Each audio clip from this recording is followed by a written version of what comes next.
Bakit? Nasaan ba yung pagkain ko?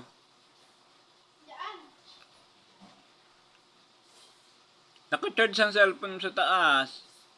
Baka mawala yon.